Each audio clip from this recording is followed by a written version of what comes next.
На лошите или на добрите? Защото обикновено в комиксите поне накрая винаги има хепи енд. 100%. Аз много не се интересувам. Всичките са едни такива комични нашите политици, обаче като специален комикс герой не. Мисля, че те са ни поставени лица общо взето, който някой други ръководи зад колисно и... Не е ужас, трагедия. Аз скачах на площада с късаните си бутуши. Скачах и се радвах, че има промяна, но промяната не дойде. Да. Определено.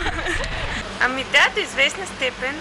Даже имаш много хубав вид за Бойко Борисов и комикс героите. Така ли ще го разтегнеш ли? Ами, относно нарисувания паметник, който изтриха вече, Цветан Цветанов отишъл задъхан в офиса на премиера и казал: ще го хванем, до 2 часа е в затвора. И той му казал: Цветанов, слуди си бе, не искам да го карате в затвора, искам да го връщате, защото ме е забравил.